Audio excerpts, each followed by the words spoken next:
आपण घेत आहोत आणि मला सगळ्यांना आपल्याला भेटायचंच आहे. खरं मी विक्रांतला सांगितलेलं की माईकचा कुठचाही कार्यक्रम नाहीये, कारण मी जी MIDC आहे, काल परवाकडे मठामध्ये बातमी आली, कोणी मला टाकतं ते भेटले मला पत्रकार इथेच आहेत. आणि खरोखर परिस्थिती महाराष्ट्रात अशी आहे. मी मागच्याच आठवड्यात नाशिक पाहिलं, तिकडची अंबड MIDC असेल, चाकणला गेलो, त्याच्यानंतर हिंजवडीला गेलो, आज इथे आलेलो आहे. आणि सगळे MIDC असतील किंवा सगळे हे असे जिथे आपले जॉब क्रिएटिंग सेक्टर्स आहेत किंवा एरियाज आहेत, जिथे रोजगार निर्मिती होते, तिथे इन्फ्रास्ट्रक्चरची परिस्थिती अशीच आहे. म्हणजे माझं इथे स्वागतच एका मोठ्या खड्ड्याने केलेलं आहे. आणि मी आलेल्या विक्रांत विचारलं की हा MIDCचा आहे का रस्ता? मग मी विचारलं पालकमंत्री कोण आहे? कोण आहेत पालकमंत्री? उद्योगमंत्री कोण आहेत? आणि मग मला कळलं की रस्त्यामधलं डांबर गेलं कुठे. ज्यांना माहिती त्यांना माहिती आहे. पण महत्वाची गोष्ट हीच आहे की जर अशी परिस्थिती आपल्या MIDCची असेल, आमदार म्हणून खासदार म्हणून आम्ही सगळे शासनाकडे मागणी करत असतो की आम्हाला MIDC पाहिजे, MIDC पाहिजे. का पाहिजे? तर तिथे थोडं नीटनेटकं होतं, उद्योगधंदे येतात, रोजगार निर्मिती होते आणि आपल्या गावाकडच्या की शहराकडच्या तरुण तरुणींना आपण रोजगार निर्मिती करू शकतो. पण परिस्थिती एवढी आता बेकार होत चाललेली आहे. परवाकडे चाकणमध्ये पण 20 उद्योजक मला जे भेटले, त्यांनी सांगितलं होतं की आम्हाला आता चाकण सोडून दुसरीकडे जावं लागतंय, कदाचित दुसऱ्या राज्यात जावं लागतंय. कारण जी काही वीज, पाणी आणि रस्ते हे जे बेसिक आहे, 2026 मध्ये ज्या MIDC आपण 5 स्टार MIDC समजतो, त्या MIDC मध्ये ह्या काही गोष्टीच नाही. आता तसं पाहिलं तर मला एक मोठी यादी आली की हे मंजूर आहे, ते प्रस्तुत आहे, असं तसं अमुक आहे तमुक आहे. पण जरी काही मंजूर असलं, जरी काही प्रस्तुत असलं, तरी हे सगळं पेपरवर प्रस्तावित असतं. प्रस्तावित झालं म्हणजे काही ते लगेच होत असं नाही. आज मी खास करून ते एवढ्यासाठी चाललेलो आहे. मी विक्रांतीला तेच सांगितलं की आपण कुठेही सभा नाही, कुठेही मला मंडप नकोय, कुठेही समारंभ नकोय, कारण मला राजकारण करायचं नाही. हा, जे आपलं राजकारण असतं तेच समाजकारण आहे. जे माझ्या आजोबांनी सांगितलं आहे की जे जनहिताचे प्रश्न आहेत ते उचलत जा. आणि ह्याच्यात समाजकारण किंवा राजकारण जे काही तुम्हाला ठरवायचं असेल, ते येण्याचं कारण हे आहे की जर आज परिस्थिती बदलली नाही आणि उद्योग मंत्री जिथे पालकमंत्री आहेत त्या जिल्ह्यामध्ये अशी परिस्थिती असेल आणि जर उद्योगधंदे, जर रोजगार इथून हलायला लागले, तर आपल्या तरुण तरुणी करणार तरी काय? त्यांना रोजगाराची संधी नाही मिळणार, पुढच्या पिढीला रोजगाराची संधी नाही मिळणार. आपण स्कूल ठीक करू आंदोलन करतोय, कॉलेजमध्ये जाऊन आपण आपली युनिट्स उघडतो, युवा सेनेचे असतील, कॉलेजचं नीट शिक्षण चालू केलं हे बघतो. पण हे सगळं झाल्यानंतर रोजगार जिथे असायला पाहिजे, MIDC मधूनच जर उद्योगधंदे आपले निघायला लागले, तर मग महाराष्ट्राचं तरी काय होणार ही चिंता आम्हाला पडली असते. आणि म्हणूनच मी जास्ती वेळ काही बोलणार नाहीये. मला वाटतं आपण सगळे ते आलात म्हणून मी एवढं थोडा माईक हातात घेतला, नाही तर माझं नुसतं स्पॉट टू स्पॉट व्हिजिट चालली आहे, माझ्यासोबत मीडिया असते आणि आपण सर्व मला भेटत असतात. मी आपल्याला ही पत्रकार परिषद झाल्यानंतर प्रत्येकाला भेटणार, फोटो जर कोणाला पाहिजे असेल तर असं काय हे नाही. पण महत्वाची गोष्ट म्हणजे आपल्याला भेटून आपल्या शुभेच्छा घेणं आणि जे काही निवेदन असतील आपली ती घेऊन पुढे निघेल. तर निवेदन देताना नुसतं एकच लक्षात ठेवा, मला तुमचं नाव आणि नंबर त्याच्यावर लिहून ठेवा, म्हणजे त्याचा फॉलोअप मला घेते. धन्यवाद. जय हिंद, जय महाराष्ट्र. मध्ये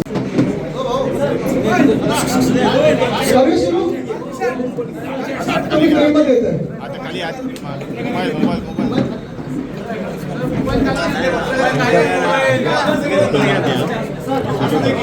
अरे त्यांचं तुमचंच प्रेम, तुम्ही ठरवा तुमचं कसं ते प्रेम आणि प्रेम.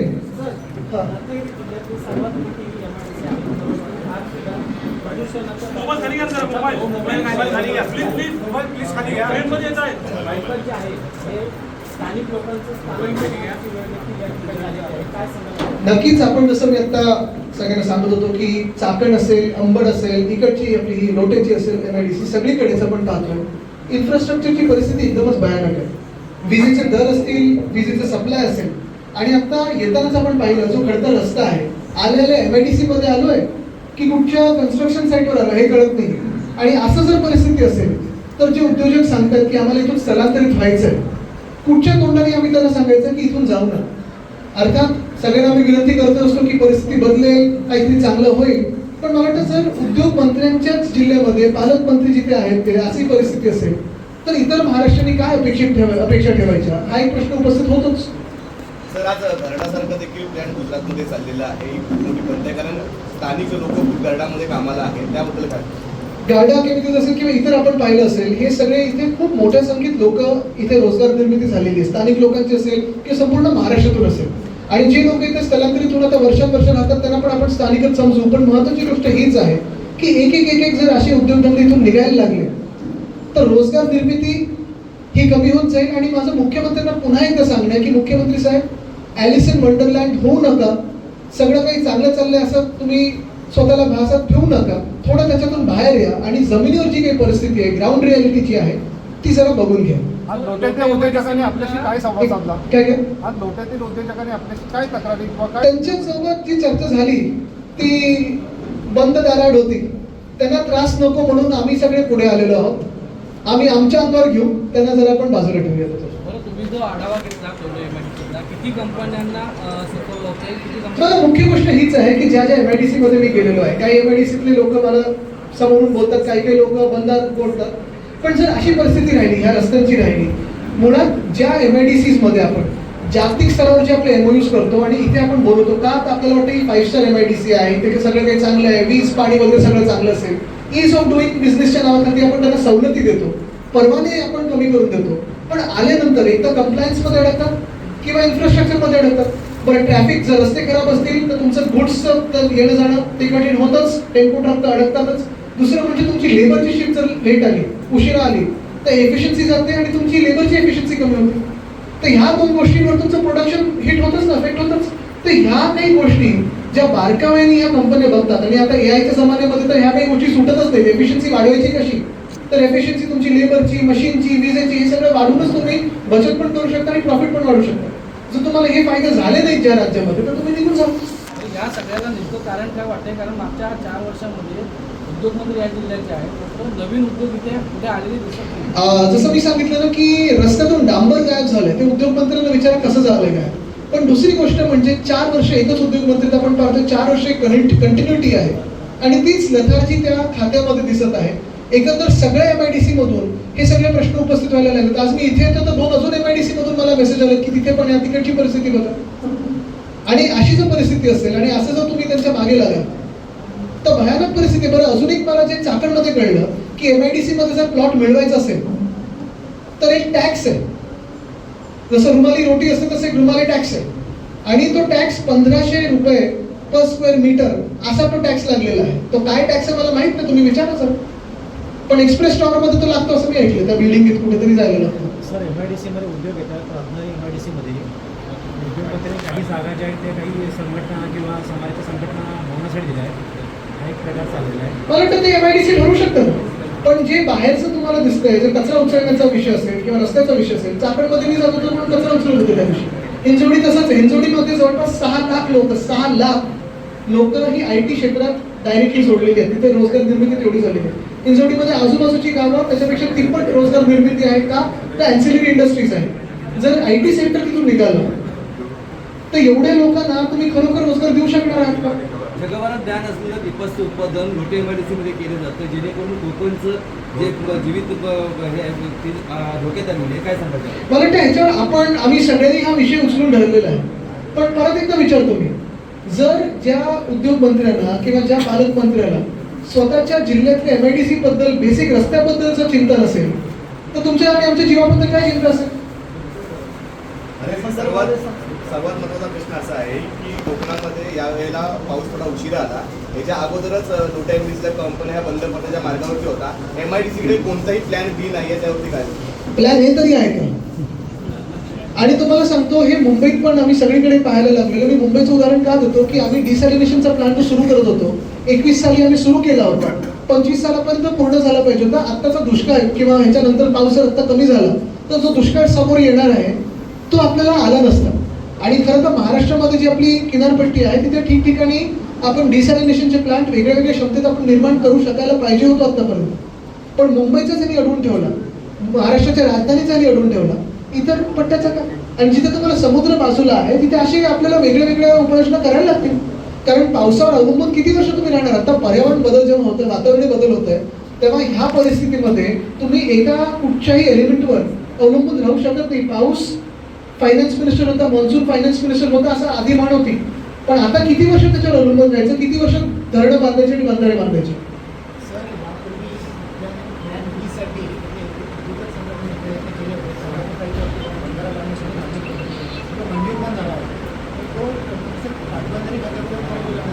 आता मी ऐकलं तर तो बंधारा परत मंजूर झालाय की नाही ह्याच्यावर तर चर्चा होतीच. प्रस्तावित तर आहे, सुप्रभा मिळालेली आहे, कॉस्ट वाढलेली आहे, जसं सगळ्या यांच्या प्रोजेक्टला मिळतेच. पण महत्वाची गोष्ट हीच आहे की मी जसं सांगितलं, धरणं असतील, बंधारे असतील, पावसावर किती अवलंबून राहायचं किनारपट्टीच्या भागाने, हा एक विचार आपल्याला करणं गरजेचं आहे. डिसॅलिनेशन आपण करू शकतो, पाणी जिरपायचे प्रोजेक्ट असतील, पाणी अजून अडवून ठेवायचे आधीचे प्रोजेक्ट असतील, ते आतापर्यंत कुठे आहेत. आणि मला वाटतं एक महत्वाची गोष्ट हीच आहे की plan A, plan B, plan C साठी उद्योजक जे आहेत, जे आपल्या राज्यात रोजगार निर्मिती करतात, त्यांच्यासोबत बसून चर्चा तरी झाली पाहिजे. तसं कामगार संघटनेला पण सोबत घेतलं पाहिजे, उद्योजकांना सोबत घेतलं पाहिजे. पण नवीन काय आपण महाराष्ट्रात करू शकतो, जेव्हा आपण जागतिक स्तरावर एखादा MOU करून येतो आणि सांगतो आता 5 लाख कोटी येणार, 15 लाख कोटी गुंतवणूक येणार, अमुक येणार, तमुक येणार, हे सगळं ठीक आहे, तुम्ही हवेतल्या हवेत बोलताय. पण जमिनीवर तुम्ही ज्या MIDC मध्ये त्यांना आमंत्रित करत आहात, खरोखर तिथे त्यांना बोलवण्याची परिस्थिती आहे का? आज ह्या MIDC मध्ये मुख्यमंत्री महोदय कुठच्याही उद्योजकांना अभिमानाने, जसं आज मी इथे पायी थोडं चालत होतो तसं चालून फिरू शकतात का? जर तुम्ही बऱ्यापैकी MIDC ला भेट दिला, पुण्यात असेल, जवळ असेल, आता इथे राज्यातल्या उद्योगांची नेमकी काय परिस्थिती तुम्ही आता पाहिली, काय अवस्था? उद्योग बिचारे चालवायचे म्हणून तर चालतात, कारण काही काही ठिकाणी गुंतवणूक मोठी झालेली आहे. तरी देखील एक महत्वाचं आहे, अजूनही महाराष्ट्रावर जो विश्वास आहे उद्योजकांचा तो कायम राहिलेला आहे. पण त्याचा गैरफायदा सरकारने घेऊ नये असं माझं मत आहे. काही गोष्टी ह्या राजकारणाच्या पलीकडे असतात. जिथे जिथे मी गेलेलो आहे, कुठे मी तसंच नेहमीच सांगतो की कुठे आता ह्या कार्यक्रमामध्ये राजकीय सभा मला घ्यायच्या नाहीत, कारण हा माझ्या राज्याचा रोजगार निर्मितीचा विषय.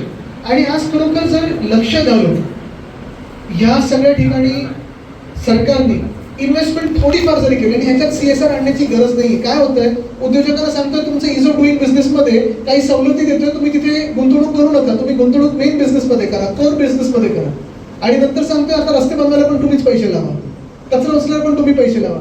हे जे काही दुटप्पीपणा चालू आहे तो कुठेतरी थांबणं गरजेचं आहे. कोकणामध्ये मार्चो रिफायनरीनंतर आता मायनिंगचे उद्योग नवीन पद्धतीने येतात, त्यांच्या जनसंघटना आपली काय भूमिका करणार? आमची भूमिका आधीपासून स्पष्ट होती की या पूर्ण पट्ट्यामध्ये आम्ही तर इको सेन्सिटिव्ह एरियामध्ये, तुम्हाला माहिती आहे काही काही ठिकाणी असं असतं की गैरसमज निर्माण केले जातात की इको सेन्सिटिव्ह एरियामध्ये तुम्ही स्वतःचं घर नाही बांधू शकत, रस्ता नाही होऊ शकत. हे सगळं काही होऊ शकतं नुसतं इलिगल मायनिंग किंवा एअरपोर्ट किंवा ज्या एकदमच हानिकारक गोष्टी त्या होऊ शकत नाही. ते जरी असलं तरी मला वाटतं अनेक ठिकाणी इलिगल मायनिंग जे सुरू झालेलं आहे त्याच्यावर कुठेतरी आळा बसणं गरजेचं आहे. आणि जे काही आम्ही पाहतोय ते एवढे वर्ष पाहतोय, लढा सतत कोकणी माणूस हाच देतोय की राख रांगोळी जी आपण पाहतो, राख कोकणात आणि रांगोळी गुजरातमध्ये, चांगले प्रोजेक्ट सगळे तिथे आणि राखेचे प्रोजेक्ट इथे. हे कुठेतरी थांबणं गरजेचं आहे. रोजगार निर्मितीसाठी इथे पर्यावरण प्रेमी काही चांगले हे येऊ शकतात, उपाय येऊ शकतात, पर्यटनासाठी काही चांगले येऊ शकतात. इथे जे MIDC आहे ते MIDC जपून ठेवणं, देखील राखून ठेवणं, ह्याच्यासाठी काहीतरी तुम्ही करू शकता. आणि त्याची ज्या प्रकारे लोट्यामध्ये उद्योग वाचले पाहिजे, त्याचप्रमाणे आज ह्याच लोट्या MIDC मध्ये खूप मोठ्या प्रमाणात रात्रीचं पोल्युशन केलं जातं आणि याच्यावरती कोणत्याही प्रकारचं नियंत्रण नाही आहे. CDPचा जो मेन बोर्ड आहे तो देखील बंद अवस्थेमध्ये आहे. याच्यावरती काय भूमिका असते? मला वाटतं भूमिका म्हणजे हे सगळं आपल्याला दिसतंय. आणि दोन्ही गोष्टी आहेत ना, म्हणून जेव्हा आपण बघतो की कोकणात एक भीती असते की एखादा उद्योगधंदा आला, की एखादा मोठा उद्योग आला तर एक आंदोलन पहिल्यांदा निर्माण होतं. कारण कोकणाच्या माणसाला भीती आहे की ह्या जशा गोष्टी चालू आहेत आणि कुठेही याच्यावर काही पाबंदी नाही आहे, ते असंच चालू राहणार. प्रदूषण जर आपण पाहिलं तर एवढ्या भयानक प्रकारे चालू असतं.